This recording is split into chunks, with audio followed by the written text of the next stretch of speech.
There And we good go. evening to you, Scott. Thank you again for coming. And thank you, everybody, for joining in for this fourth and final evening with Scott, this time about the Prasangika school or the middle way school. And I'm also obviously looking forward to this one because that's the one that we sort of learn about a little more because we are in this tradition, maybe this PMT organization. And however, it's really nice to really get a structure from each of the four approaches and understandings of reality. And I'm safe to give you the microphone so we can be led into another experiential approach. Thank you. Thank you. Boy, have I enjoyed leading this class. It's nice doing it the second time because it's sort of easier for me. It was really hard to prepare the first time. But now it's kind of familiar coming back. Anyway, nice to see everybody. Um, it'll be an interesting journey today with the Prasangika Madhyamaka school. Let's start with just 1 minute of meditation, though. It always helps to settle your mind and bring the energy, central into your body and mind. So just for 1 minute, focus on your breath and let any thoughts and perceptions, feelings float by.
Such a piece available to us at any time.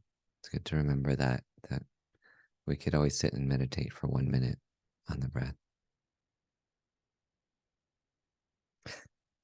So to motivate that we study this topic, meditate mostly on this topic, um, in order to understand reality better, not just because it's interesting or because someone told us to, uh, even because the Buddha might have said it was useful or our teachers, but because it's a benefit. It's a benefit to the ultimate purpose of Buddhism is just to align your mind with reality. And they say happiness comes from aligning your mind with reality.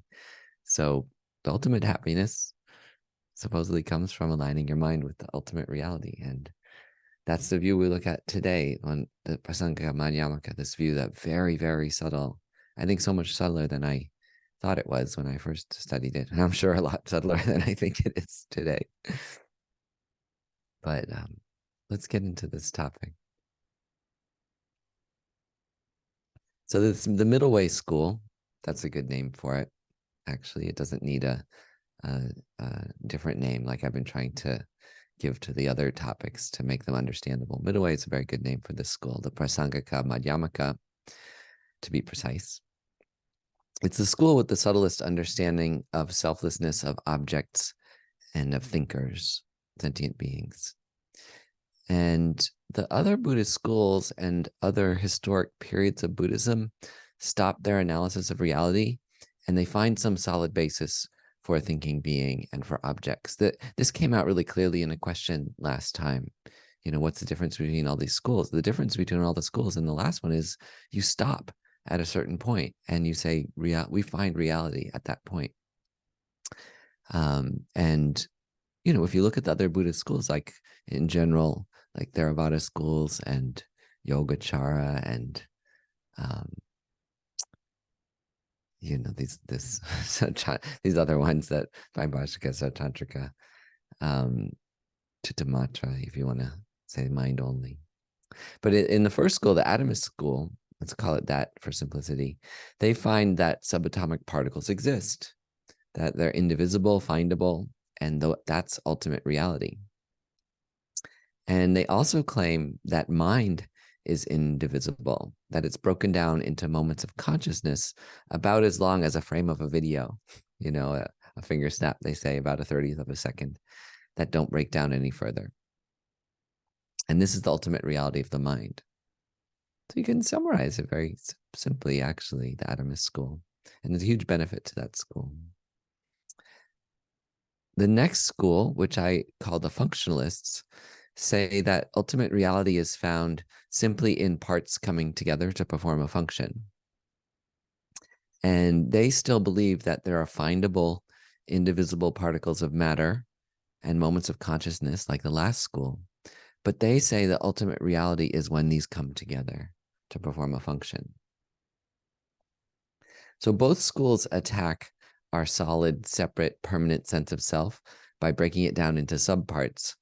But they do eventually find indivisible parts at the base of physical and mental reality. And the difference between the first two schools is just kind of where they label that ultimate reality. So last time we reviewed the third school, which you can call the mind only, or maybe the mentalist, although that's like the name of a magician, in the 20th century. Or just the mind school. It says that all reality is mind. And as we explored it together last week, this school is a little more subtle than it first appears, and I think harder to refute than some of the standard refutations that we use, because it doesn't really claim that everything is in the mind when you look at it from what the school says about itself, not necessarily what you find in the text, the Gelugpa text refuting it, like Kivazubandhu and so on. It doesn't really claim that everything is in the mind, but that there's some kind of subtle, energetic, or informational existence in which mind and objects arise simultaneously. And especially the most important point is that we only have access to reality through our mind. So even if there's some theoretical way that things exist outside our mind, if you look closely at our individual experience, we only have access to reality through our mind. You can't refute that. That position's irrefutable. So this school feels very close to the way we currently understand quantum physics, like I talked about in the last class, where a measurement and a measurer interact simultaneously to produce information, which is the essence of reality. And there really isn't the measurement and the measurer, but this sort of transaction is the simultaneous experience of both. So maybe in this school, everything really is mind. And but mind, remember, mind is just a word. So to be more precise, like maybe a better way to understand mind is information or energy in the way that we understand it in physics today. But what I like about the third school is that today we can ground it in our understanding of physics and psychology and neuroscience. So it feels more defensible than the first two schools, which were defensible kind of before quantum physics. Before quantum physics, we believed in partless particles. That's what physics said existed, but we found out that's not true. So this mind-only school or mind school feels more defensible than the first two schools. Because from a physics perspective, that atomist school is wrong, given our current understanding of matter and energy. There aren't partless particles. There aren't particles at all. There's these kind of waveforms of energy that somehow probabilistically collapse when two things interact. Okay, so now we get to the middle way school. So the last school, the middle way school, is said to be the most subtle. And I think that we'll each find that to be as we meditate according to its logic. And probably a lot of you have already meditated according to its logic. What's interesting is that intellectually, I'd like to argue that this school is easier to understand than the last one, than the mind school. And the power, it's sort of a power and a drawback of this school. The power of this school is that it's based purely on a philosophical breakdown of reality.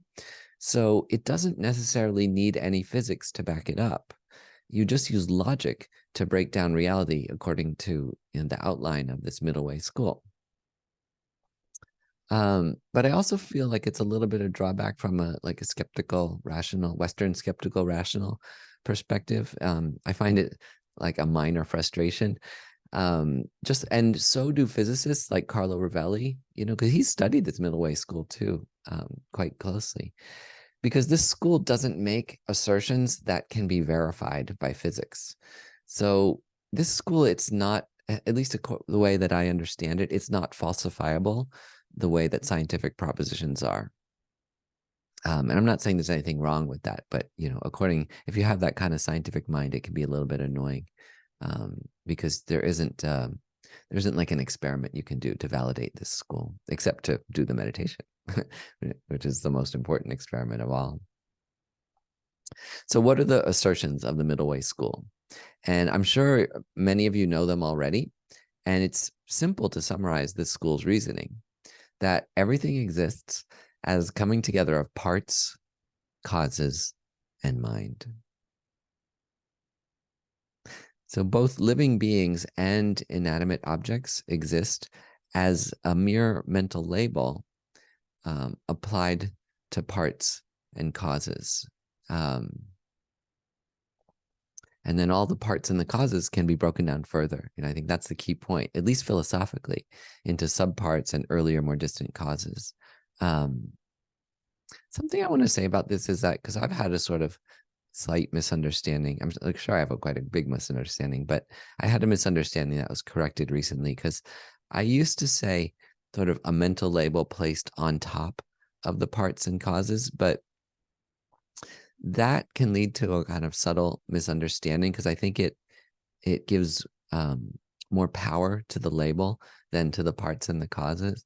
So I think to say that it's an interdependence between the mental label, the parts and the causes, is a little more accurate, so you don't start moving more to that mind only school. Because when you say it's the label put on top of the parts and causes, you're putting more emphasis on the label and starting to feel like reality is the label rather than the interdependence. Anyway, I'm just sharing my own misunderstanding in case that's helpful for people. So this is called the reasoning of dependent origination, which we use in the other schools too, in different ways. But in this school, the really mind-blowing thing is we never find any basis for any object or thinker. And for adherents of other schools, this is quite disconcerting. I think for us adherents of this school too, it's disconcerting that the basis of reality is an infinite regress, which, like I said, it's not strictly provable. It's a philosophical assertion. There's no way you can prove an infinite regress. We can't prove that the most subtle aspects of reality we found today in physics can be broken down further. It's a hypothesis. I think it's quite likely, given that everything seems to be broken down, but it's not what physics says today. So for example, according to physics, right now quarks are the smallest particles, and scientists today say that quarks can't be split. And a physicist might reasonably state that that's the fundamental building block of the universe. And when you listen to Carlo Rovelli, that's the kind of assertion he makes. But the Madhyamaka view is a philosophical position that there must be a way to further divide this particle. And this school makes it's a very common sense argument that doesn't actually, I think, make sense according to physics, but there's this common sense argument that if a particle has a left side and a right side, then it has to have a middle where you can split it apart. And the problem is, to a physicist, this logic doesn't make sense, that things actually don't have sides at a fundamental level. Like, a physicist would disagree with that statement and say that sides actually don't exist at the scale of reality. You have this Planck width, which is the smallest size in the universe. So according to physics, there is something small enough that it doesn't have sides. So I really like to bring that up because some of the arguments of this school don't stand up to physics the way you understand it. Physics might be wrong, by the way. But I just like to mention that because it's in the class I really emphasize um, how we can compare these different schools to our current understanding of physics. So let's leave that alone for now. But it's a very important point that that argument about sides breaks down from the way we understand the universe today, that things actually don't have sides at some fundamental level, according to physics. But let's leave that alone for now and move on to from matter to thinking beings and concepts. So thinking beings are said to be dependent in the same way. But what's important in this school is to identify a particular wrong way of thinking about ourselves. This is a really important point, and it's pretty subtle, and it's only taught in certain like Mahamudra texts. You know, the first Panchen Lama wrote this beautiful, very beautiful text. I think it's called Illuminating the Intent. There's a conventional I. Okay, so listen to this. There's a conventional I and an inherent I. And I apologize for getting into terminology here, but this is really important. And the conventional I exists. It's the way that you exist dependent on caused parts labeled by the mind as like Lars or Medina and so on. And it's not, we may not understand that at the subtlest level, but it's correct at this conventional level of existence. Kind of the way we experience reality when we're like if you're going for a walk or just in the kitchen, like you don't have a strong diluted inherent sense of I. And that's the one that there's a problem with. So the inherent I is the I that we think of separate from the parts, like greater than the parts, controlling the parts. And this sense of I, me, mine, you know, that great George Harrison song, like I, me, mine. That's a nice one to listen to if you're thinking about this topic. So the sense of an I, me, mine, and not just a collection of parts. And that's the I that we refute in meditation. And we'll get into that a little more in the meditation. But the subtle point is you have to conjure that wrong I in order to refute it. But we're going to get to that in the meditation.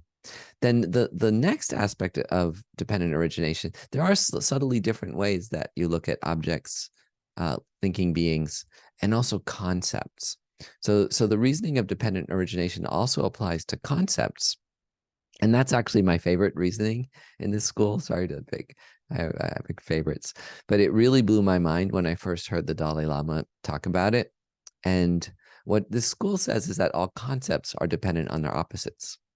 For example, when you say it's hot out today, or maybe it's cold out today there, I don't know. But there's no inherently existent hot. The concept of hot is totally dependent on the concept of cold, that it's a relational term where hot really means warmer than a lower temperature and cold means cooler than a hotter temperature. Right. So when you look at definitions, they're always like this concepts. They are defined in terms of their opposites and their synonyms. You know, there's no way to have a solid definition of anything. Spend some time in the dictionary just chasing words around, and you know that itself is a very good meditation on emptiness. Actually, you know, I looked up love. It said love is a feeling of romantic attachment, and looked up romance, and it says romance is a feeling of love. You know, you can't find love is empty. Right? You look in the dictionary. It's a good meditation on emptiness. So it's the same thing with happy and sad. They're relative, you know, cheap and expensive, angry and peaceful, smart and stupid. Like these are really solid concepts we're often clinging to, but they're utterly relative and dependent. So if we had time, we could meditate just on this for an hour, how opposites are a gateway to non-duality. Think about it if you're having political problems, you know, liberals and conservatives is a really good one to meditate on. But bookmark this idea, just like that dictionary meditation I was telling you. Bookmark this idea to think about in your day tomorrow. or in your meditation later tonight. It's very profound to meditate on the dependent origination of concepts. And then, the dependent origination of concepts also helps explain one of the, I think, most confusing things we hear in Buddhism when it says there's no inherently existing good or bad, right? That's a very scary and ungrounding thought. But this doesn't mean that there aren't actions that conventionally cause harm or benefit. Like, that's a really big misunderstanding of the statement. What it means is that the terms are relative and interdependent and situational, good and bad. If you ever remember the John Lennon song Imagine, that's a very, very good, that song is like a very powerful meditation on the emptiness of concepts.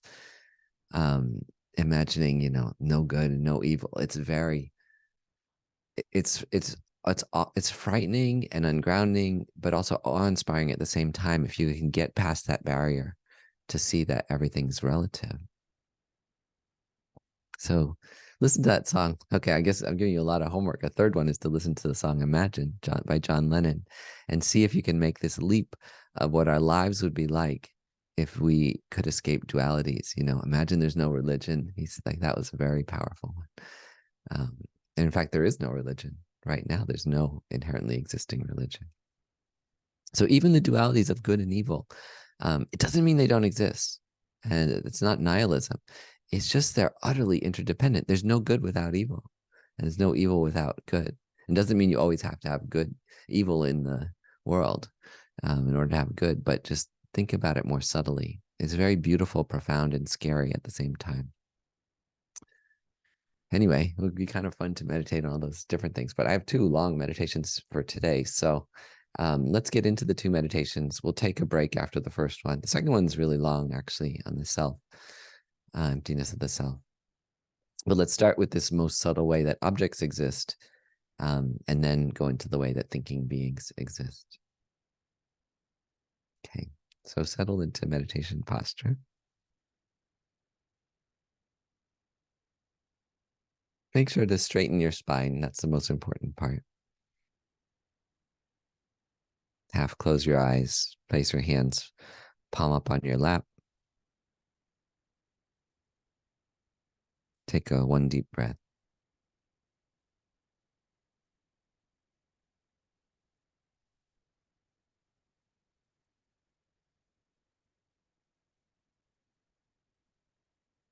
So we're going to spend a few minutes probing the deepest nature of reality now,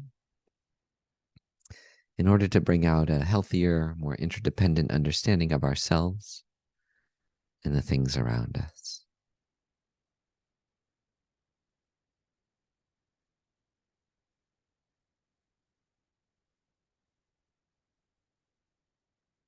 Begin with a motivation to become more present and beneficial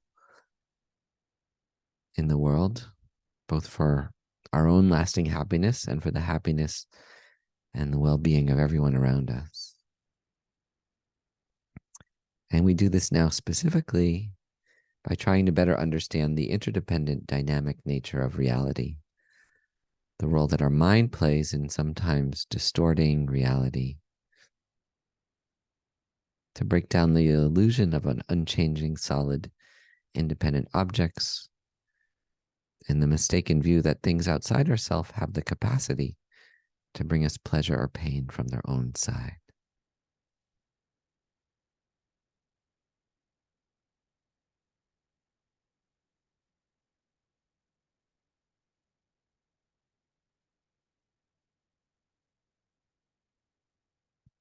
Just like our last 3 meditations, bring to mind some external object you feel strong attachment to. It might be your phone or your home, particular type of meal, food, something you crave, something you find pleasure in, something you might get upset if you don't get it, or if it were to be taken away from you. Not a person, not any living thing, but an object that's part of your world.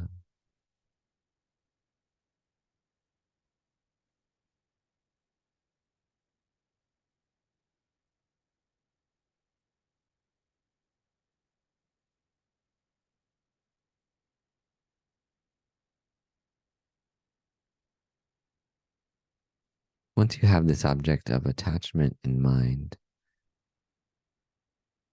first acknowledge that it does bring you some conventional pleasure, and it's useful and beneficial in many ways to your life, and I can feel grateful for that.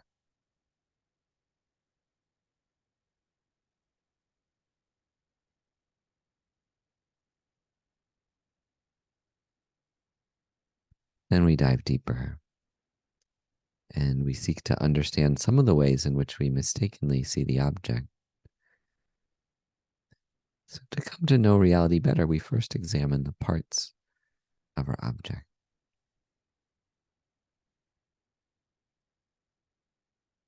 This meditation should start to feel familiar. It's nice to do it with the same objects because you can then see the difference in the different schools of reality. So we first look at the gross parts of our object. Like with your phone, you can mentally disassemble it into its case and screen, battery, electronics, wires.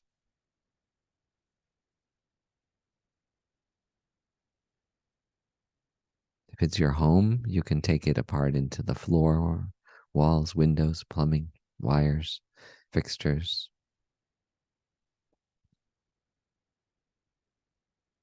With food, you can think of the ingredients that go into your meal: vegetables, grains, oils, meat, if you eat it, dairy products.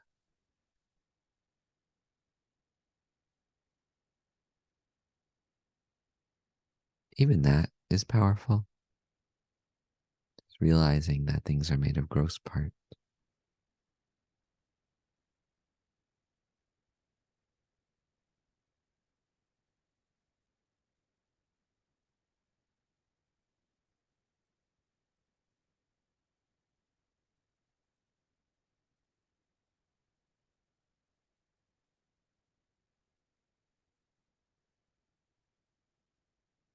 Now think about the subtler parts of the object. How our phone or house or meal is made of molecules and atoms and even subatomic particles zipping around at incredible speed with mostly empty space between them.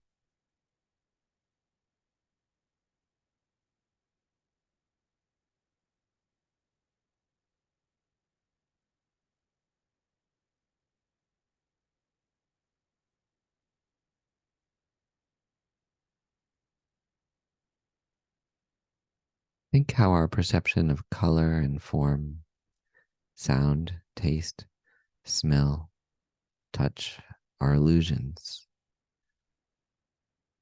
Illusions that our brain imposes upon colorless, soundless particles.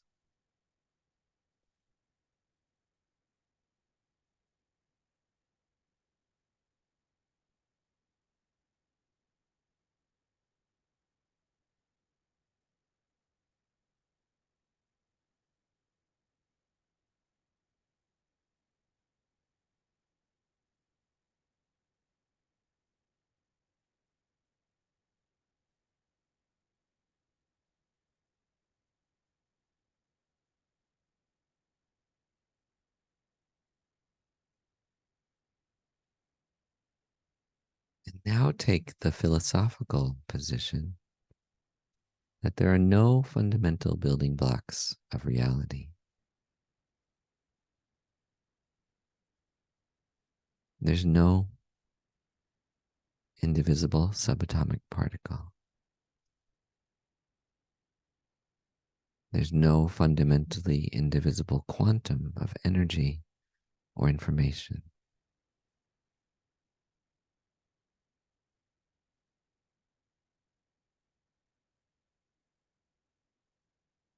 This position is that the universe is infinite and perhaps never fully understandable,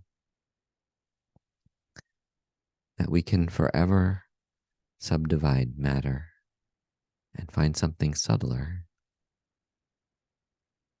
an infinite regress It's like the mathematics of calculus, the integral, where we eventually slice reality infinitely thin. And as we do so, we break through to the opposite, a sense of totality and interconnection.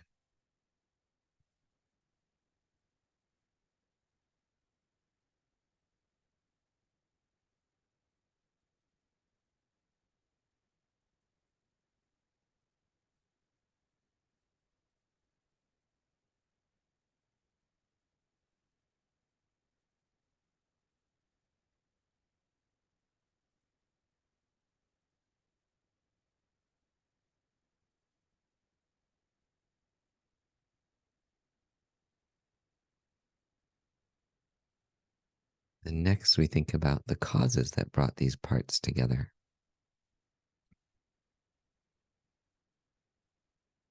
There are immediate causes, like with your phone. You can imagine the people that designed it, people that manufactured all the subcomponents, people who transported these components by air, ship, truck, or on foot between dozens of different countries.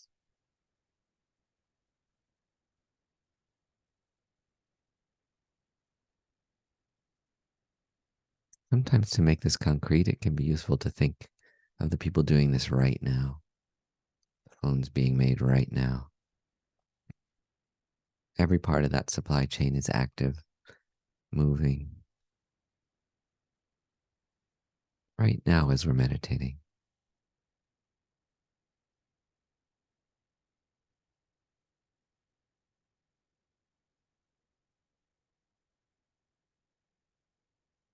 So it's the same with the parts of your home. Imagine where all the raw materials were made and how they came to be in your home. Who designed or grew or melted, cut, brought them to the place where they are now? Every single piece of wood or plaster in your home, it was someone measured twice and cut once, some tool, maybe a very old one.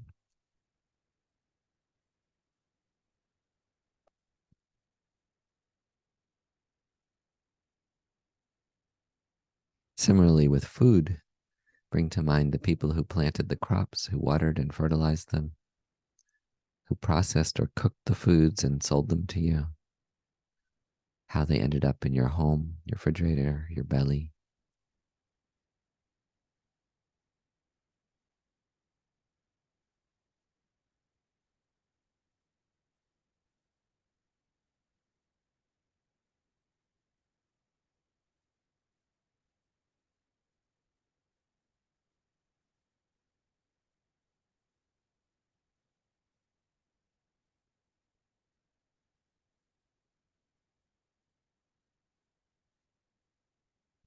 Think further back to the evolution of science and technology, agriculture and commerce,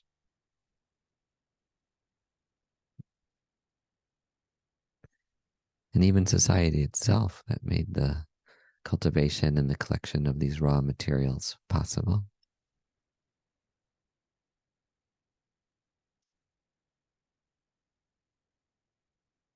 Think back to the evolution of intelligent life on Earth that led to human beings being able to work together like this. Back to the dawn of life on Earth 4 billion years ago.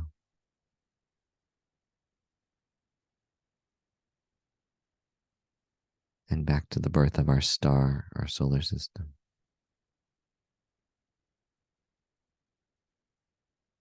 Back further to the explosion of earlier stars that led to the formation of the heavy elements like carbon and oxygen that form most of the elements of life on Earth.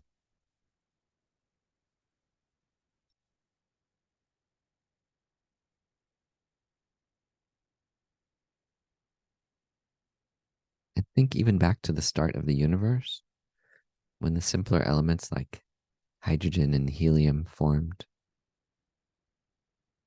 To see how the object you're contemplating is connected to the entire history of the universe.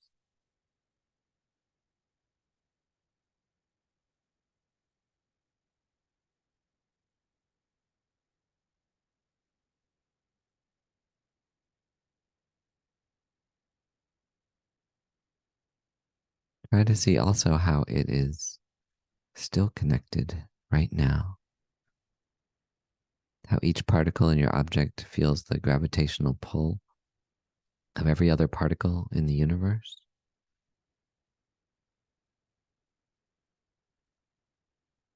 How it also interacts electrochemically with others nearby.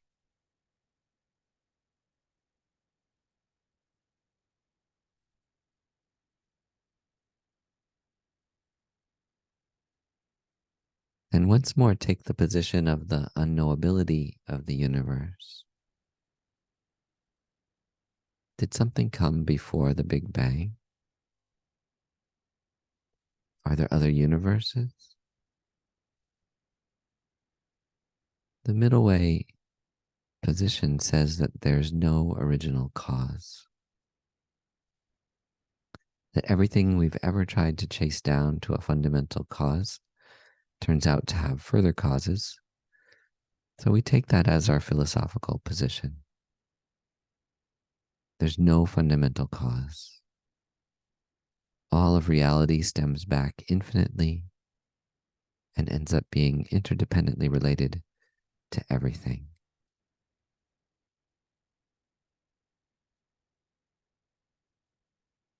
It's just the same way that an atom subtly feels the gravitational pull of every other particle in the universe and is the result of everything that's ever happened everywhere.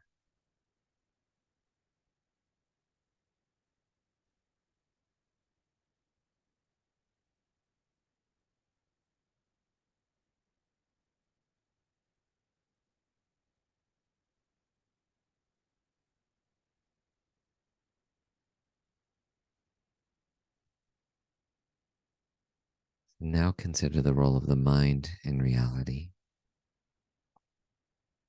Collection of parts in front of you, countless trillions of particles, and their grouping into molecules, cells, human-made structures. Think about all the causes that brought them together and see how your mind imposes onto the continuity of parts and the causes that brought them here the label of phone or home or meal.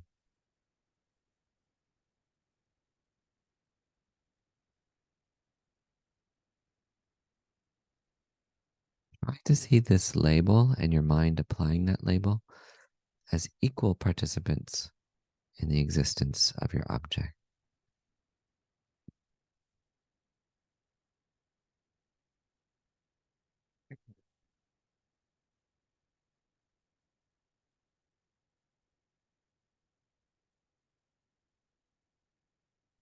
When we do this, we can also see that other people and other types of minds might not see our object the same way we do. They might not feel as strongly about our object as we do. They might not care about it at all.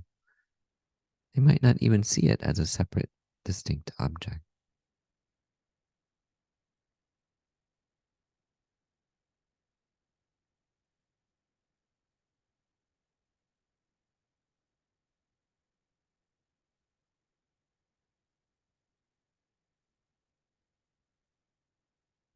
Also remember how when you look up a word in the dictionary, look up your label, it refers to another word and another, and then usually back to itself.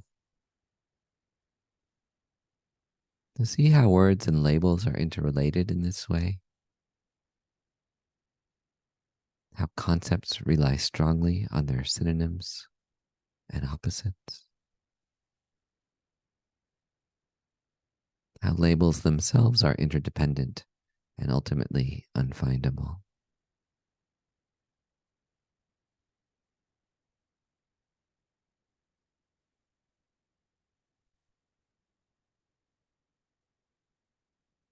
And even though these thoughts are awe-inspiring, you might, if you look at your meditation right now, you might see that you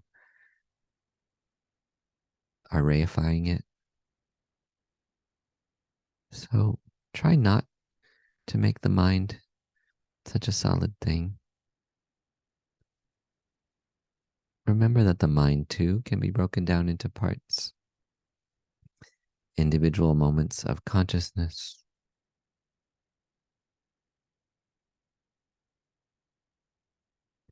And for this school, we take the proposition that these moments of consciousness can be subdivided infinitely. Because any moment of time has a duration, it can always be split in two. So imagine that's true. Like the mathematical integral, we take reality to the limit as the slice of time approaches zero. And there's this extraordinary moment when we once again break through to totality, the entirety of time.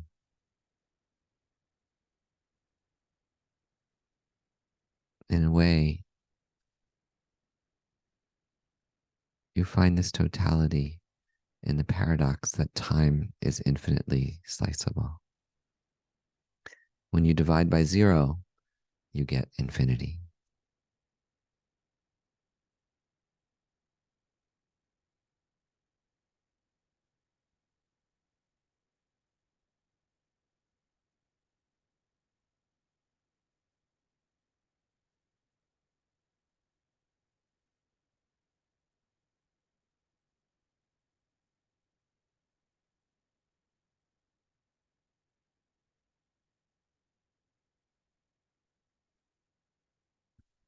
That you see the object in this much richer, independent, changing way. For a moment, try to remember how you ordinarily see it as singular, independent, unchanging.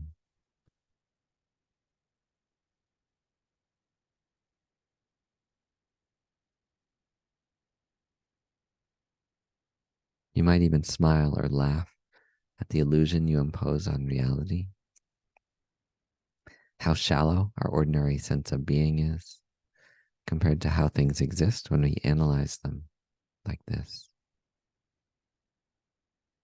Things do exist, but they exist in this interdependent, changing way, composed of parts that have causes and the mind that labels them just for a moment as your object.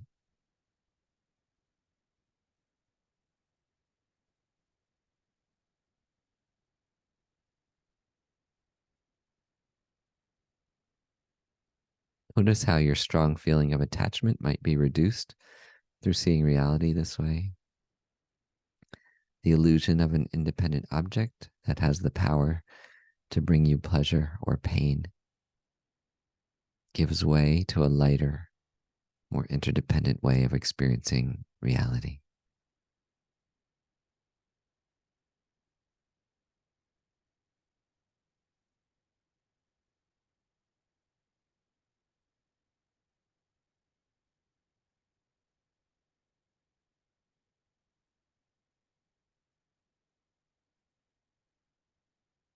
Then you can come out of that meditation.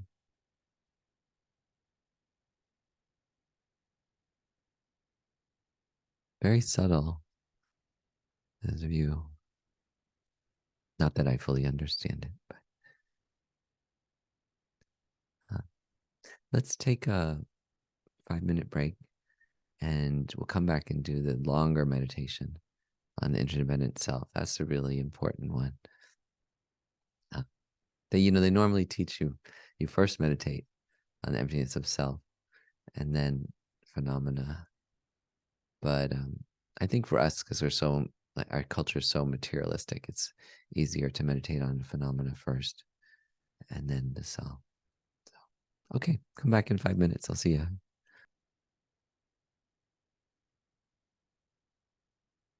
Okay, people back. See, meditating on emptiness is fun, isn't it?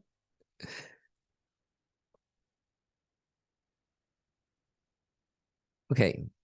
Um, I used to, something I like to say to people is one of my goals as a human is to make meditation fun enough that it's something people want to get together to do on a Friday night, which I think for a lot of people on the call it already is. Okay, so our final meditation asks this fundamental question of who am I? And it explores it in its most subtle form. So we're all familiar with the names for this. We call the analysis emptiness or dependent arising.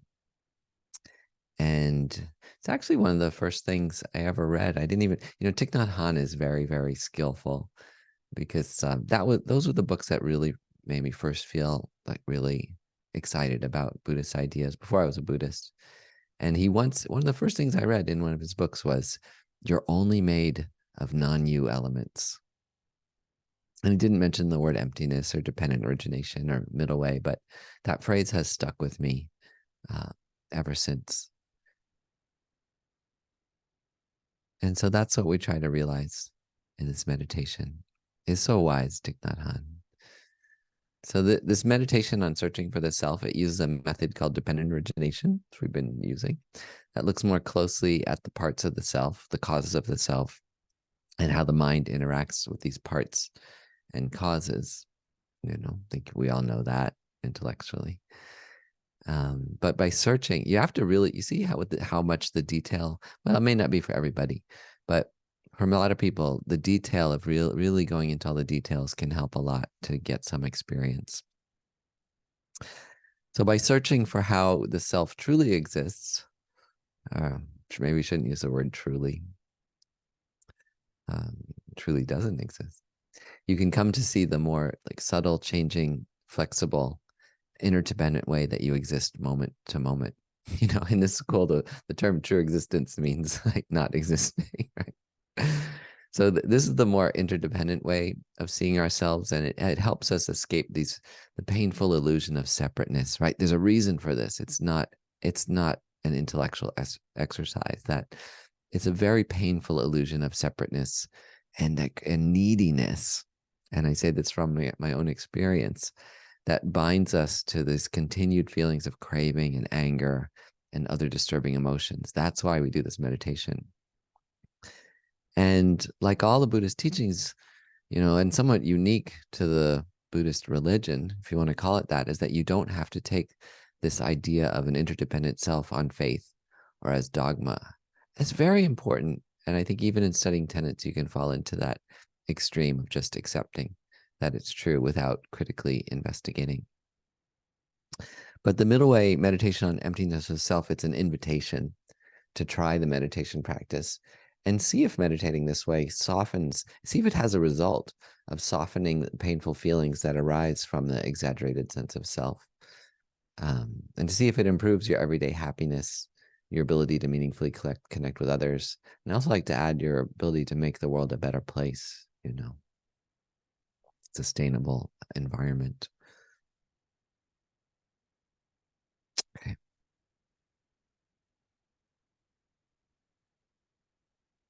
Well, let's go into that meditation.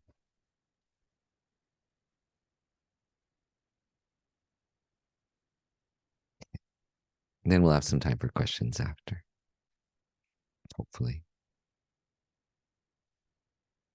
The Buddha taught this meditation. He didn't go into all these subtle details in the middle way school, but the process of meditating on the self was taught by the Buddha as a meditation on the 5 aggregates, which we did in different ways with the first 3 schools, breaking ourself into 4 parts, into 4 parts of 4 parts of mind, 1 part of body. So this version of the meditation dives deeper to show how even the subparts of the body and the mind are also not findable as inherently existent. So it's good to realize that, it helps answer a lot of the questions people had over the course of the course.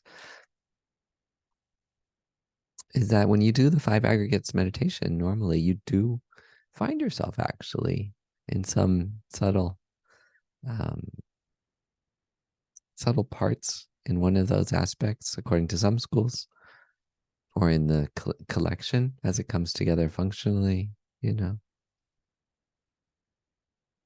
But this version of the meditation dives deeper to show how even the subparts of body and mind are also not findable as inherently existent, but are, as we keep going further, everything continues to be merely labeled upon further parts and causes forever, ad infinitum.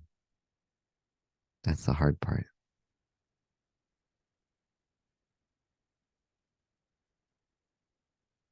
So there's an element of this meditation that's not always taught, mostly taught in a Samaha Mudra text by the first Panchen Lama. That's critical to cutting the root of our mental suffering. And so before we go into this meditation, it's important to first conjure the specific mistaken way of seeing ourselves that we are trying to refute. And this mistaken way of seeing ourselves is called the inherent I. So here's the thing, is that when we're meditating, quite typically this inherent I isn't there, because we're in a relaxed state of mind focusing on beneficial thoughts. And we're experiencing this conventional I. It's not wrong. It's not complete, but it's not wrong. The conventional I, you know.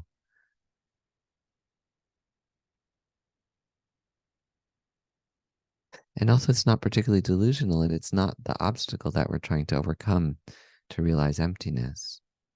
So I think this is a mistake a lot of us make in meditation. It's meditating on the emptiness of that an I that actually is validly conventionally existing and doesn't work according to this school. Although it's encouraging that this annoying, inaccurate sense of self isn't always around, because it shows that the false sense of I can be reduced and even eliminated. But to really meditate on the emptiness of the self, you have to actually work at bringing up this inaccurate sense of I so that we can refute it. So here's how you do it. Try to bring up a time that you were strongly criticized. At work, by a partner, by a child. It's even better if you can think of a time that you were falsely criticized for something you didn't do. It's even more powerful. So just think for a moment now if you can come up with a clear memory of something like this, a time that the strong sense of I welled up in you from not wanting to be criticized, feeling wronged.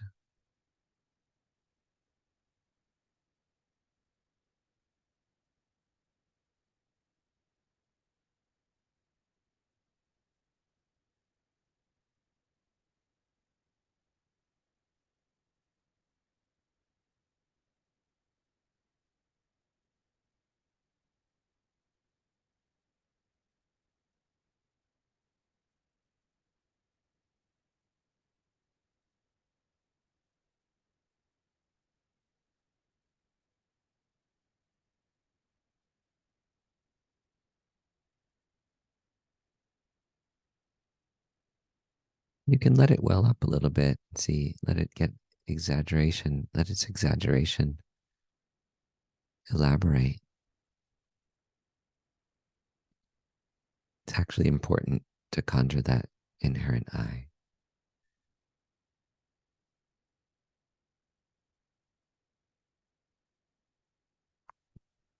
And try to leave that sense of this indignant self in a corner of your mind. And with the rest of your mind, start to examine it, searching for that self among its parts. And we start searching for this indignant self in our body. So starting with the gross parts of your body, ask yourself, can I find myself in my feet? And it's okay to laugh a little bit, looking for yourself there. Is that self who's being criticized to be found there? in my legs, in my torso, are my liver or heart or lungs the ones that are being criticized? My kidneys, my stomach, my arms or hands?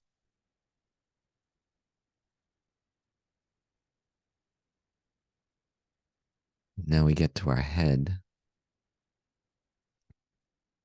Here we can ask if I can find myself among my sense organs that bring in sights, sounds, smells, tastes, and touches that the self reacts to, liking, disliking, or indifferent to them. Am I in my eyes, ears, nose, tongue, or skin?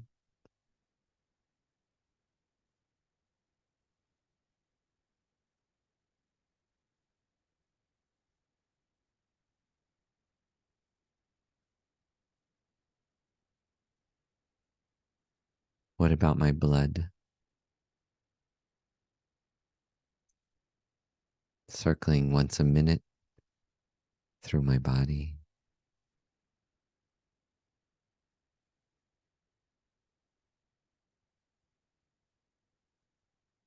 Is my blood being criticized? Or any of the cells of my body, the electrical and chemical signals passing through the neurons, the limbic system?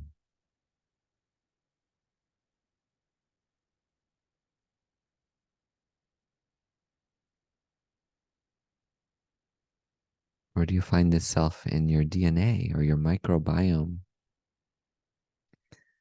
Billions of cooperating bacteria and viruses inside each of us.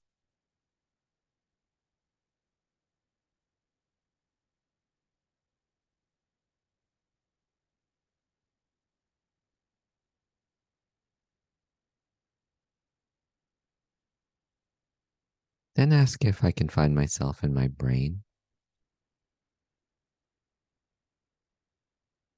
It's okay to say yes, if that's what you believe. But if you do find yourself in your brain, where exactly? Do you find yourself on the left side of your brain or the right side? Can you pinpoint this self in any single neuron or in the collection of them?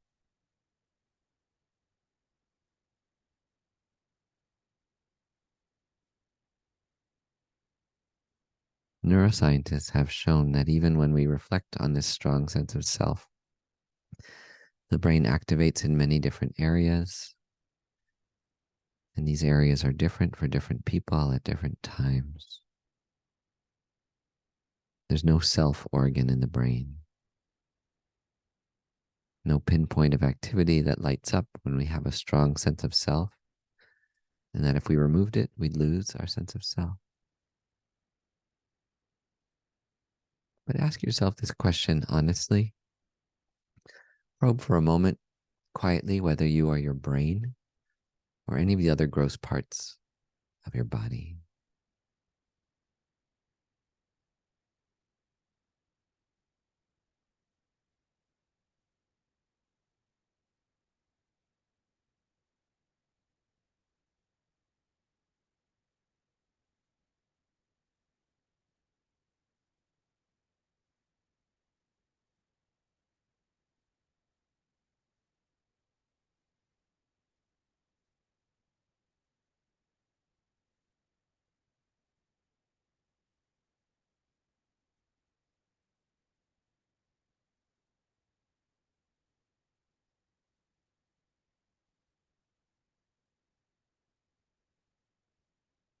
Go a little further below the cellular level to individual molecules. We're made almost entirely of water. Are we the water in our body?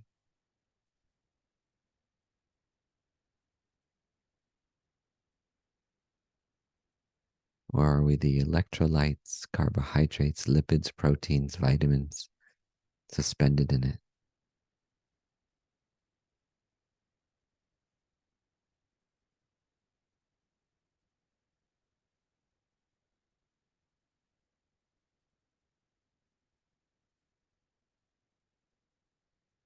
Down to the atomic level, are we the oxygen, carbon, hydrogen, nitrogen, calcium, phosphorus that make up our body's main elements?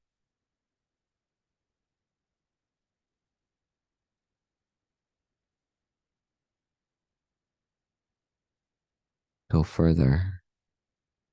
Are we the subatomic particles, the electrons, protons, neutrons, exchanging near light speed within our body's matter?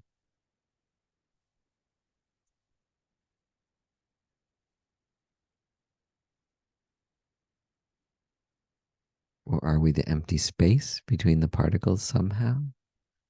Atoms are made almost entirely of empty space. So, at a technical level, most of our body too is empty space.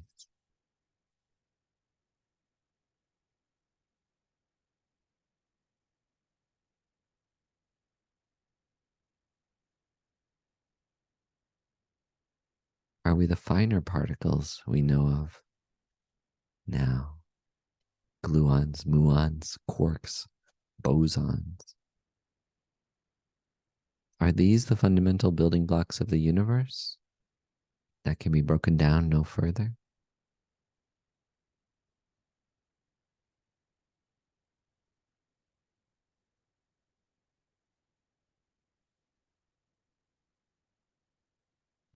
We know from quantum mechanics that matter exists in a probabilistic state, and then something causes that state to collapse when it's observed.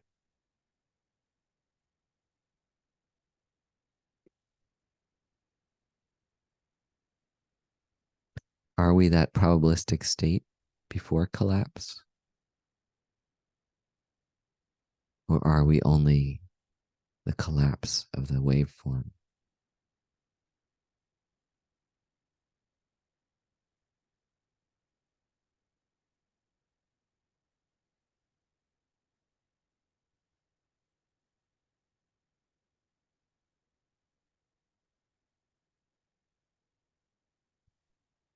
Probe beyond current science. Maybe there's a way that we exist beyond current knowledge. Maybe the exchange of energy to matter, that we're somehow energy and not matter.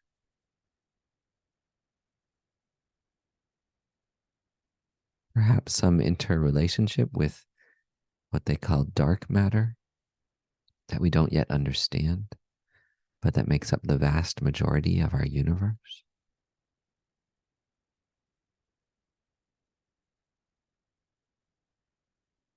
Search for yourself among these subtle, mysterious parts and ask yourself, am I any one of them, or am I the collection of them?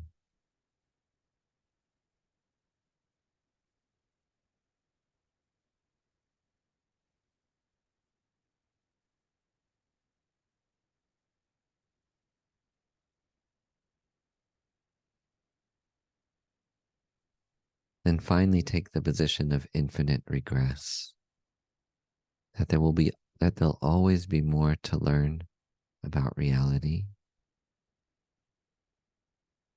that fundamental particles will always be able to be subdivided further, better understood, and that we'll never find a true solid stop or basis to matter.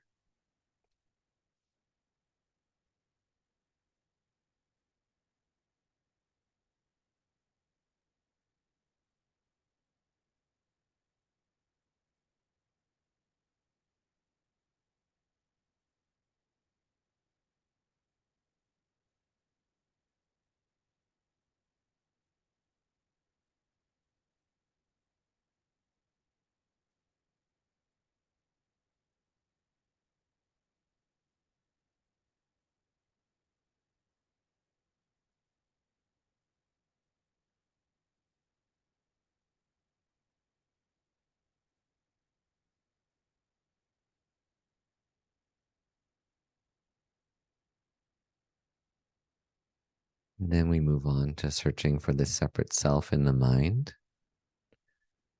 First, make sure that slightly annoying, indignant sense of self is still there somewhere in your mind to probe.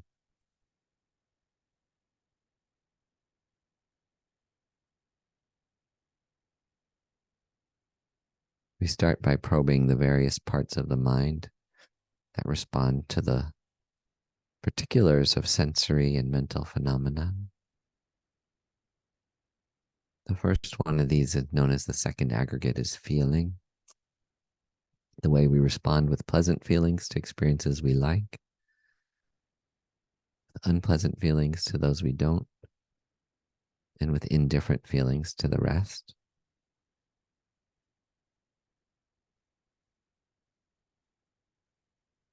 Am I the pleasant feelings I have when I hear kind words, when I see beautiful sights, when I smell and taste food that I love?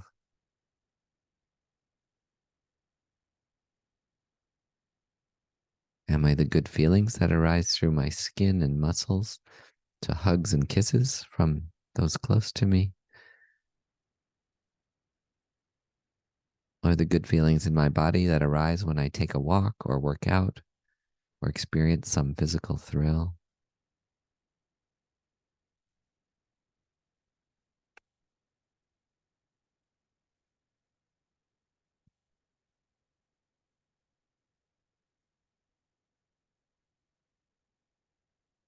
Do I identify with the unpleasant feelings, like those I have when my body's hurt, or when I'm criticized, attacked, blamed, or ignored?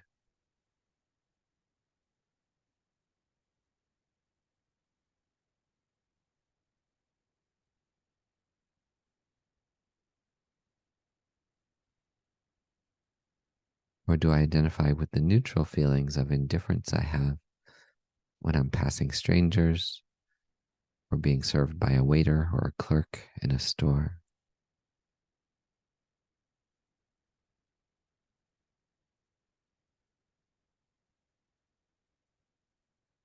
Try not to let your analysis stop at feelings that appear atomic, but see if you can further break down any of these feelings. If you look closely at your mind, you can see that there's a moment when a feeling arises in response to some sensory or mental event. You can watch it grow, sustain, then diminish and disappear. Are you any of these sub moments of feeling? Are you all of them?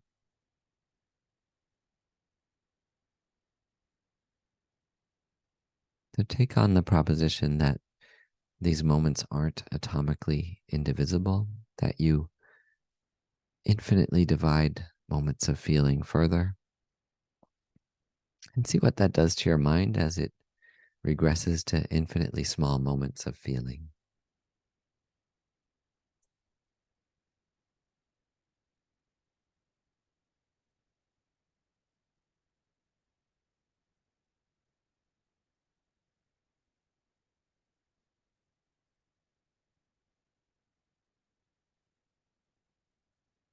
And we see if we can find ourselves in the third aggregate, the mental factor of perception.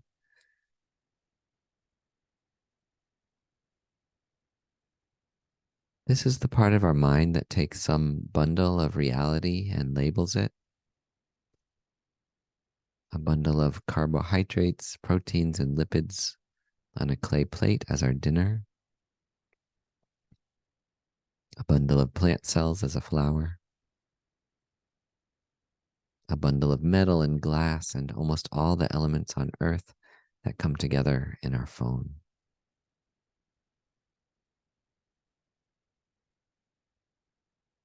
So are we this aspect of our mind that takes the continuity of invisible electromagnetic reality and through the senses labels it with colors and forms and sounds and tastes, touches, tactile sensations?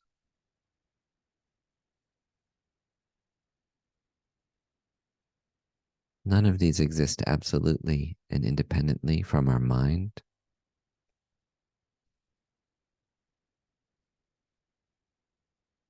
Newton and Darwin, non-Buddhists, understood clearly that our sensory experience was purely psychological too. There's no blue or sweet or pain or pleasure that exists outside our minds in the invisible universe of electromagnetic energy.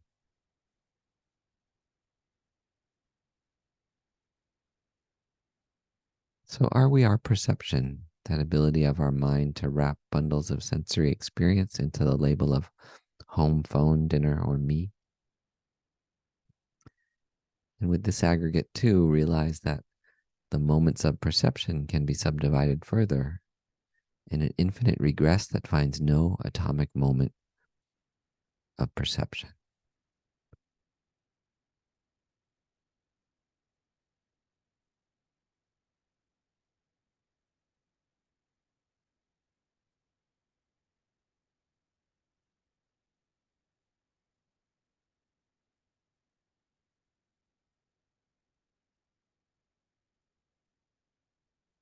So, feeling and perception are two of the most powerful mental factors operating in our mind. But there are dozens more categories in the fourth aggregate that's called mental formation, mental factors, dominated by volition. You can ask yourself if you're any of the other mental experiences in your mind that differentiate the intricacies of reality.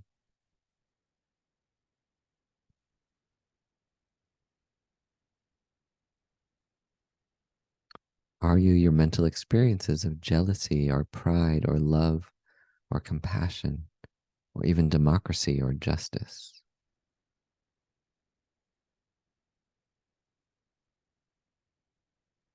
If you identify more strongly with one mental experience, then what happens to the I when that mental experience dissolves into a new one?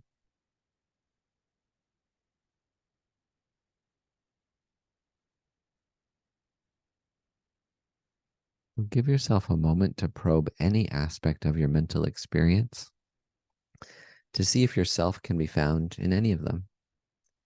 And also imagine they can be subdivided infinitely.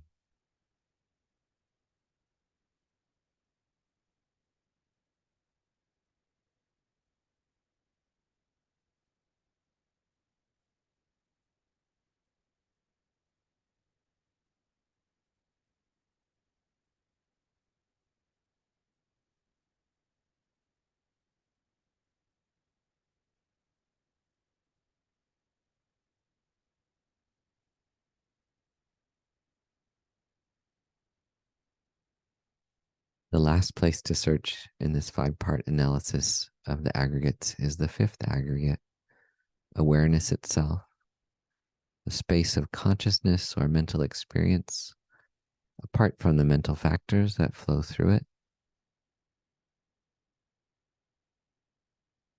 Try now to let your attention move away from the contents of your mental experience to the container of your mental experience.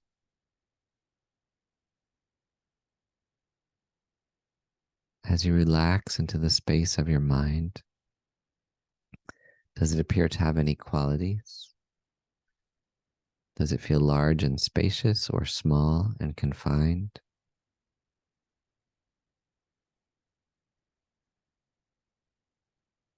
Is it luminous or dark?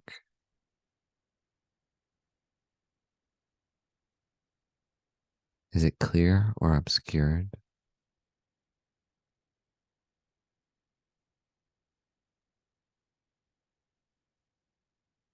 Does the mind have a sense of knowing or reflecting what appears to it?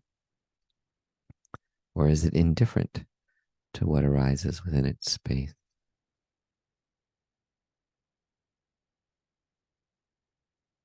As you do this analysis, thoughts and feelings will inevitably emerge, but pay attention only to where they're coming from and where they dissolve back into.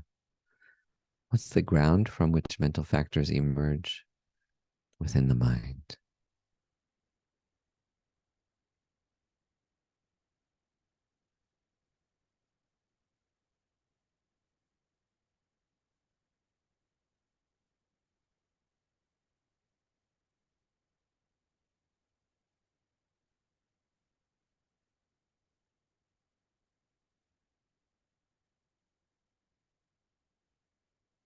It might be nice to stay here. You may gain some intuitive sense of the space of your mind. You can let yourself relax into the experience for a moment, but then see if this space is where you find the I. Is this the ultimate place where I can finally pin myself on the space of the mind?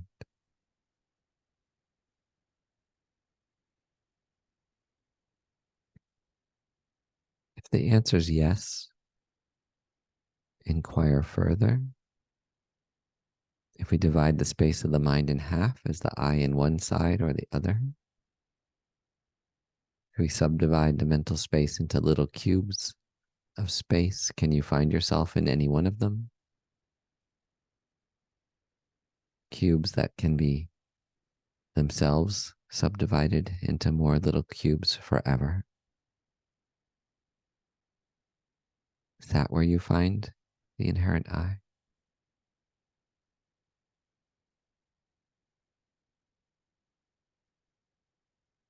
If the answer is no, can you definitively find yourself in the collection of all of them?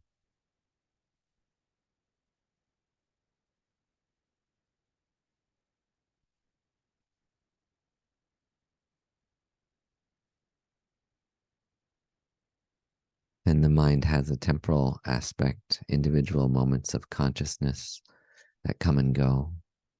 Some of them have mental factors, others are free from thought.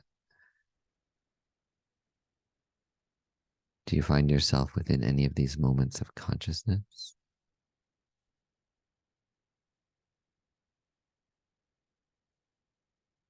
Maybe you find yourself in the present moment of consciousness.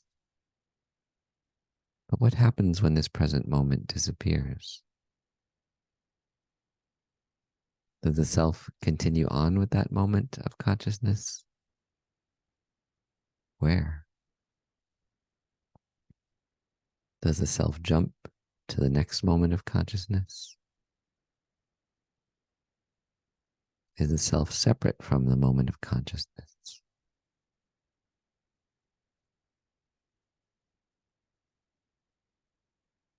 If you split a moment of consciousness in two, since it has a duration, are you in the earlier or the later moment? Both? If you keep splitting moments of consciousness, do you end up with a quantum of consciousness? It can't be divided further? Or do you find that the slices of consciousness can be divided forever?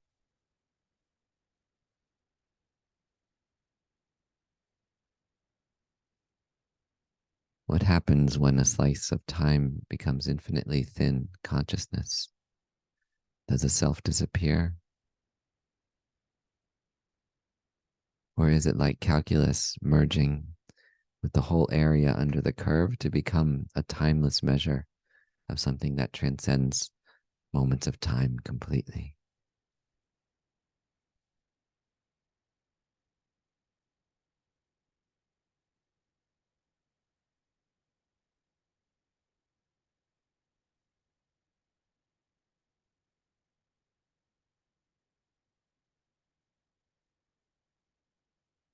Physical and the mental parts that make up ourself all have causes.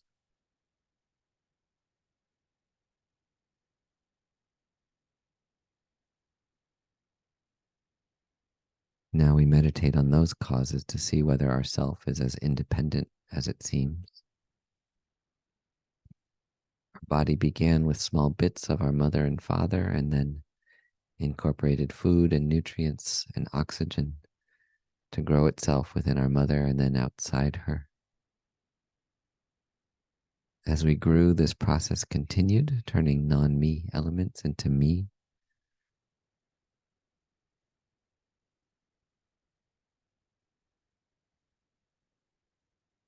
With our mind also, we can notice all the words we learn come from outside ourselves. Our teachers, our parents, our friends. All the concepts we know came from others. All the skills we learned came from others. Most of our beliefs and opinions came from others who taught or influenced us.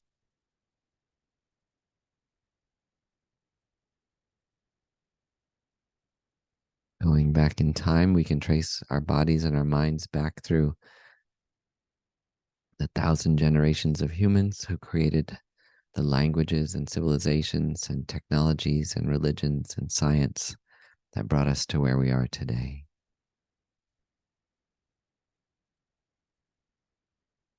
Then back through evolution, millions of years evolving back further through apes, mammals, fish, tiny sea creatures, back to the origin of life on Earth 4 billion years ago.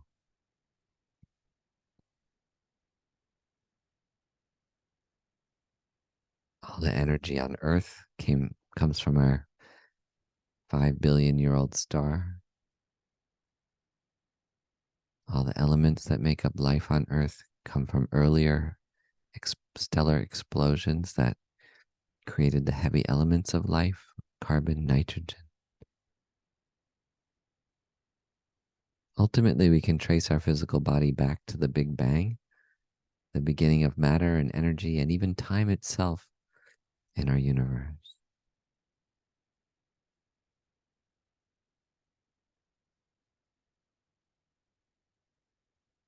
Consider now that there's no beginning. Maybe there was an earlier universe or multiple universes, but there's no real evidence for a beginning, especially when scientists say that time itself started with the so-called beginning.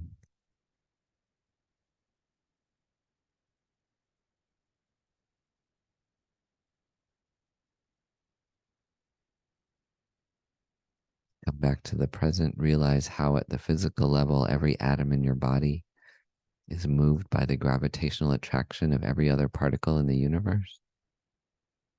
Gravity's reach has no limit. Galaxies we see 14 billion light years away exert a tiny influence on even your own body. So even now we're interconnected with the entire visible universe.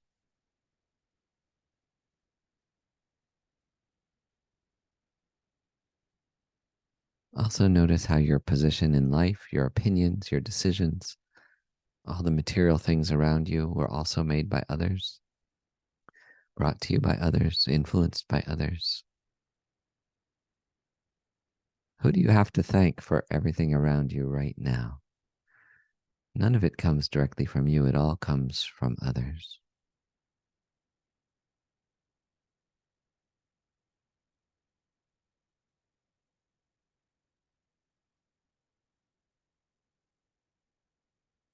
And then we look at the role of the mind in constructing the self.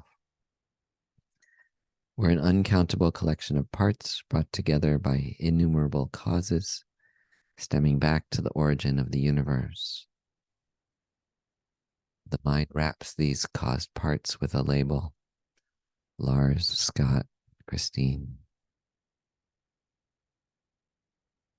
It's a provisional label, but we come to so strongly identify with it that we feel a surge of excitement or fear when someone says our name. But we aren't our name.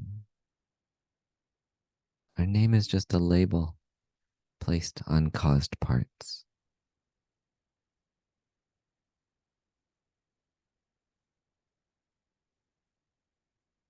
Remember that the label also is interdependent upon words, concepts, language, the vibration of air, the entire history of humanity, without finding a base.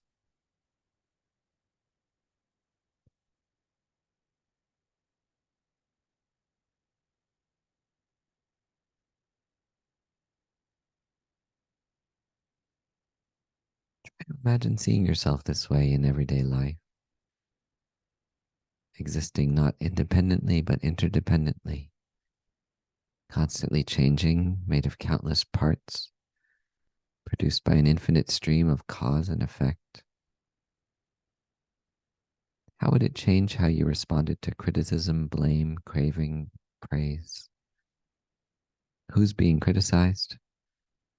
Who's being blamed? Who's craving? Who's praised? Am I even the same person who was praised or blamed 1 second ago?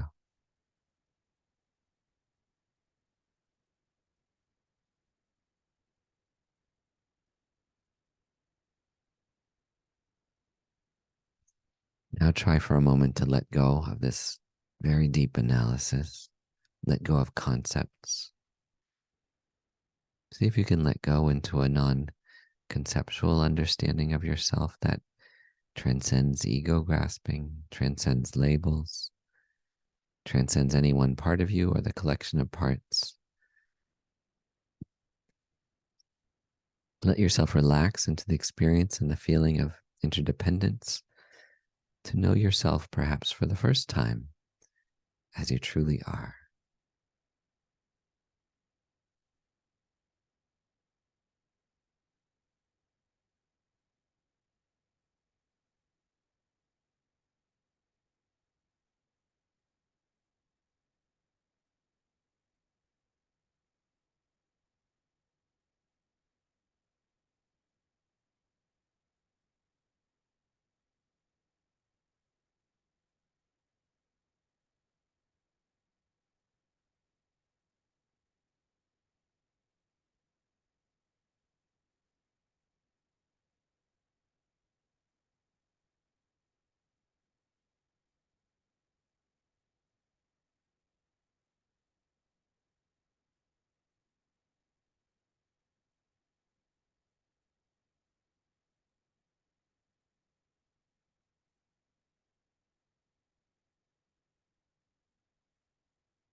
And then return to concepts. You do indeed exist. You haven't negated yourself in any way, but you've only expanded the boundaries of how you understand your body and mind. I'm so much more than I thought I was. The independent, unchanging, partless view of myself is so limiting and narrow and wrong. The separateness and the selfishness that arises from this incorrect view is unnecessary when we become aware of our interdependent, changing self, composed of countless physical parts and mental moments. We're so much more alive and changing and interdependent than our narrow ego imposes on us.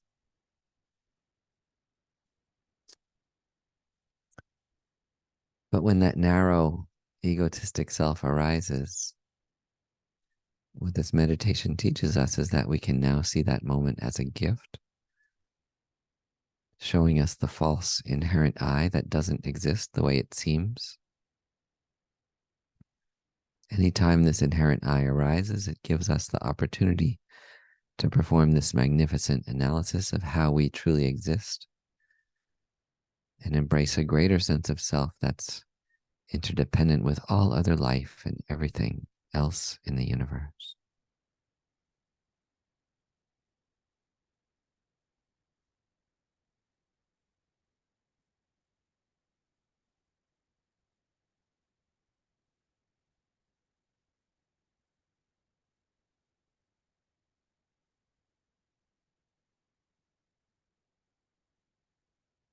And as a final thought, remember that emptiness also is a concept, albeit one that describes what may be the true nature of reality.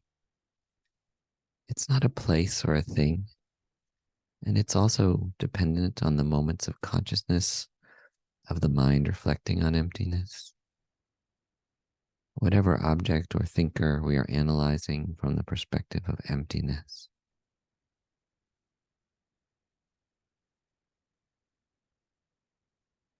Emptiness is even dependent upon its opposite, inherent existence, which it negates.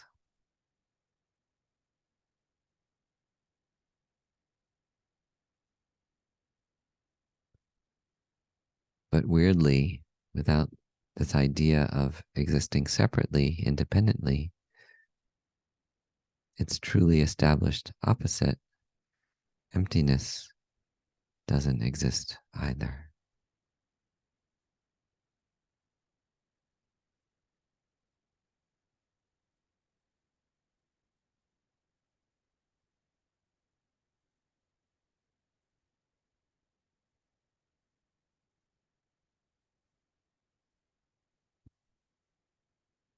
So, through this meditation today, we've made small but measurable progress toward seeing ourselves as we truly are, becoming more of a real citizen of the world and the universe, realizing that our interdependent self doesn't negate the conventional self. Excuse me. The conventional self that exists as a label placed upon parts and causes.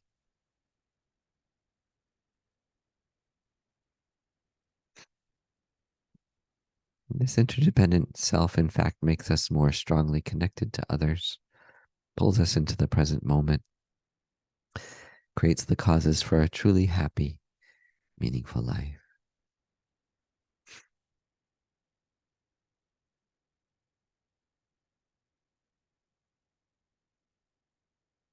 Then you can come out of the meditation.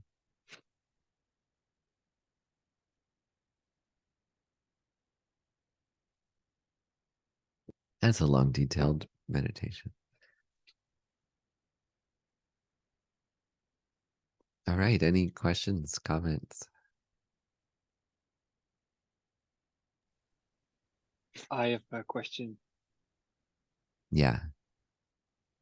So it's related to the question I asked in the previous lecture.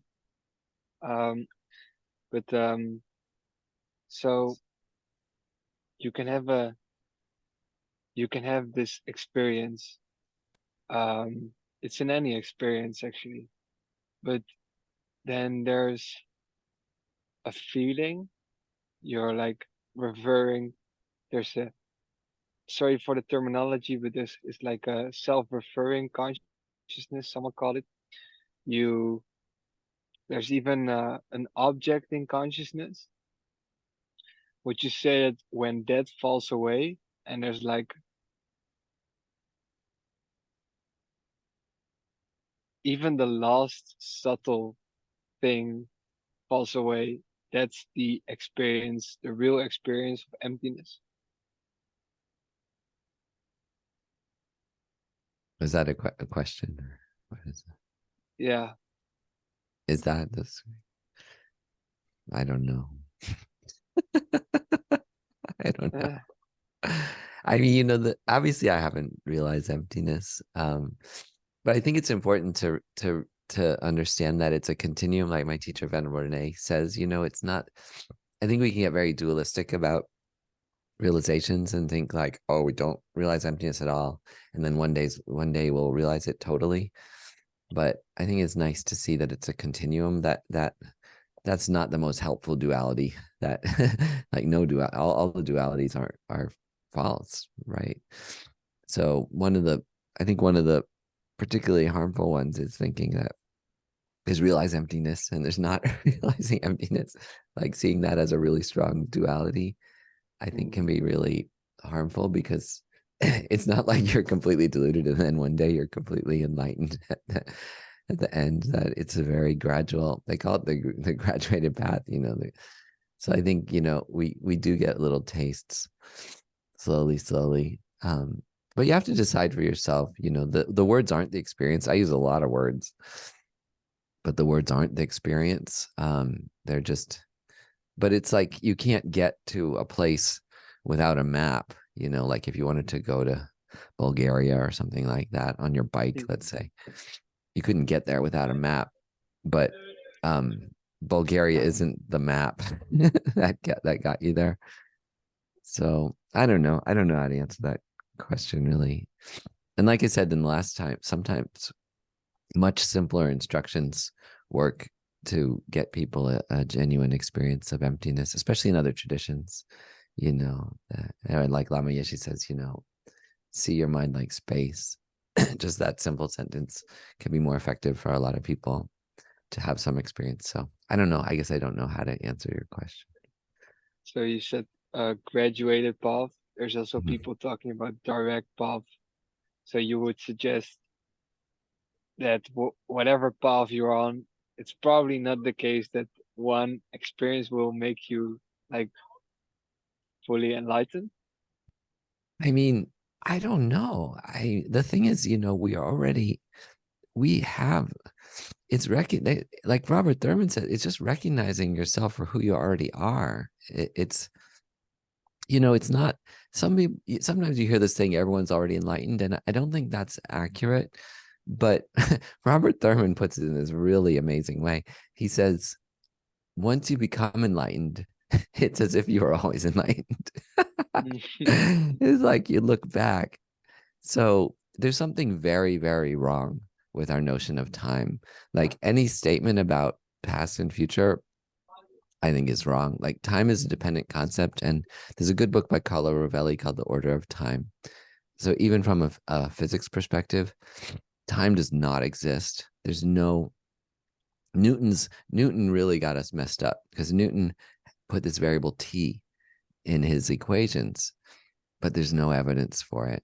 There's no evidence for a global timeline, which everything in the universe marches against. Like there's not even time doesn't even appear in physics equations except for in entropy, thermodynamics, and even then it's not strictly time. It's just moving from like orderly to disorderly experiences. So, and I'm talking about this from a physics perspective. This isn't Buddhism, and it's very wild and definitely true. That all we know physically about time now is just that things, highly ordered matter, reality, whatever you want to call it, the movement from highly to variations in order, like more highly complex to less complexity, that creates the illusion of time. It's like the gradient of complexity in the universe that, like time. What is the present, right? This meditation is really good to slice moments of time. What is the present, right? If you really look precisely from a physics perspective, we just make a little window of time and we call it the present. It's something like maybe a half a second or something, right? Like it's totally arbitrary. It's psychological. It doesn't mean it's not real. It doesn't mean it doesn't exist, but it's a convention stacked upon time. It stacks upon not time. Um, it's just a convention. Like in the universe, things do appear ordered from a particular perspective, but it's different. Like each of us on this frame, we actually see each other's speaking and acting at different times. Like each of us sees a different order of all the people on this frame, but that's how reality is, even up close. Even looking at your hand, like you see this finger later than this finger, if you're looking at yourself. But from this finger's perspective, it sees, this before this one before this one, right? Or let's say Lars is right there, right? Like Lars sees this finger before this one, but I see this finger before this one. So time, it doesn't make, right? Like time, it's totally relative. I wish I would like to talk about that forever, but um, it's just an illusion. It doesn't mean it's not real, but it's illusory. Carlo Rovelli used a very, very practical example that, people who like football, like European football, really can understand, because he says things are like it's like two people come onto a field, and there's a bunch of other people there, and they each take turns choosing each other, and then at the end they have two teams. They end up with two football teams. In America we call them soccer teams. So there wasn't a football teams before, right? There wasn't a football team before people decided to make them. But does that mean that there's no such thing as football teams? No. right? That's how everything exists. Like, I think is a very, very good example for people who are into sports or know about sports, because everything is like that. Like, it's not like we don't have soccer teams, but there's no soccer teams at the football. There's no football teams at the uh, fundamental level of reality. It's very subtle though. I think it's such a good example, because we often use a cup table. But the thing about the football teams, I think, is very, very powerful actually, because they do exist, but the way they exist is it's provisional, labeled, is highly dependent, interdependent. I don't know. Any other questions? We all have some time. We could talk about that for hours. Yeah, maybe one question, Scott. Um, why is it necessary to find something in order for it to exist? You mean when we're like trying to negate the inherent I? Yeah. Yes. So it's confusing when you study emptiness, because it's not positively defined. Like, the definition of emptiness isn't that emptiness is X, Y, and Z. It's defined in terms of what it's not. Right. And it's only defined that way. So I like to use positive words with emptiness, because I think it helps to understand it better, like interdependence. But emptiness isn't interdependence, and emptiness isn't dependent origin. Dependent origination is a logic you use to arrive at understanding emptiness. So according to this method, there are numerous other methods to meditate on emptiness. I chose this one because I find it particularly powerful, and it comes from an authentic, powerful teaching that I've got from my teachers. So in this method, you need something to analyze to find the emptiness of the self, and you need to conjure the false sense of self in order to deconstruct it. That's the reason. We're meditating on emptiness for a reason, which is to dismantle our delusions and counteract our delusions. So if you meditate on the emptiness of a correct notion of self, it's not a meditation on emptiness. I know that sounds weird, but you need to meditate on a false sense of self in order to realize emptiness. According to these instructions, there are other instructions on how to meditate on emptiness. It's just the one that I choose for that, and I find particularly, and it's not me, it's the great Mahamudra teachings of this extraordinary lineage, 1,000-year-old lineage or so. I guess it was like 500 years Panchen Lama wrote this, but it was practiced before.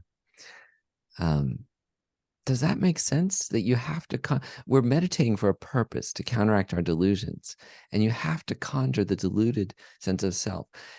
It's very difficult to triangulate this, because it all dissolves upon analysis. But if you meditate on the emptiness of a more accurate self, like the conventional I, which is like this, and my own understanding was corrected recently by this Geshe Sonam. And he said, conventional reality and ultimate reality, he said, it's just like looking at a tree up close or far away. That they're two aspects of the correct understanding, but we're trying to dismantle our incorrect understanding. So if you meditate like that, they say it's more like, it won't be a cause for enlightenment, that it's more, and they say like it's, I don't know. I don't understand this well enough, I think, to speak about it that authoritatively. But my own experience certainly proves it true. And these classical texts and our teachers, it's not taught. It's hard to get these instructions actually. They often teach other ways of meditating on emptiness, but I find this one particularly effective. You really need to conjure that. What would really help me is even if I conjure up the false inherent self, the angry self, or the criticized self, I think what would really help me is, why do I need to find it to prove that it exists? Well, you're trying to prove it doesn't exist. You want to prove the inherent I. Right, but we don't. It doesn't exist because we don't find it. So it's the same. right? If Yeah. we don't find it, then we're supposed to arrive at the conclusion that it doesn't exist. But it starts from the postulate almost that well, it only exists if you can find it. Yeah. I'm Yeah. struggling with that concept. Oh. Why is that true necessarily? Why is that valid necessarily? Well, what would be another way of establishing that things exist? If you can't find something, then it doesn't exist. And if you do find it, then it exists. I don't know. That's to me, that could be an assumption or a postulate. Then meditate on that. See, that's the beauty of this meditation, is like you can never pin it down. That's your object of your meditation. Meditate on that. You know, again, that's why I make this meditation so elaborate, is like whatever comes into your mind, analyze it. So analyze that idea in your meditation and see where it brings you. I think you'll come to your own conclusion about how things exist. And, you know, talk to teachers, read texts and so on. But wherever you have a question is the most, in my experience, is the most fruitful place to meditate. And when you're confused, it's great, because it makes you constantly thinking about it. Like that's what I found, because I got these corrections, you know, in that book I'm writing, and it just made me think about emptiness for weeks. I was like, oh my God, really? So I think you're in a very good place, because it will make you keep thinking about it. Like the whole point of meditating on emptiness is it's not finding. You never find something, right? And if you do, keep searching in that thing that you find. So I think you've just given yourself another object of meditation. That's all. Yeah, Mikhail. Thanks for a wonderful class, Scott. I just kind of wanted to chip in on the discussion you're having. It's really great to hear. I find that words in these contexts really, really matter a lot. And Yeah. I think it would, for me, it would be wrong to say that we find that things don't exist. And I don't think that's what the Prasanga Madhyamika school says. It says that we don't find things to exist the way we usually think they exist. Oh, absolutely. Yeah. If I said that things don't exist, that's completely wrong. But the thing is, the Heart Sutra says things don't exist. Like the words, it's a shorthand. It's a shorthand used across all of the sutras, all of the tantras, like, and it's so confusing. So when we use the shorthand doesn't exist in our meditation, it means doesn't exist inherently. Like it's one of the most confusing things about Buddhism, maybe the most confusing thing about Buddhism, is you constantly see those words, it doesn't exist. But what it means is it doesn't exist inherently, which means it doesn't exist from its own side, you know, independently, solidly, without causes, you know, without a mind labeling it, so on. That's what the meditation is meant to get at.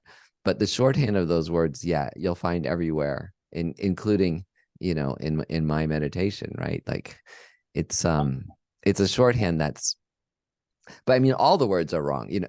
We know that all the words are wrong, because the ultimate experience of emptiness is totally non-conceptual, as you know, it's described to us, and I think as we sometimes experience in our, you know, tastes of in our meditation. So yeah, thanks for correcting that. But you read it in the Heart Sutra, right? There's no sound, no touch, no taste. Like that's not what it means. It means there's no inherently existing, you know, X, Y, and Z.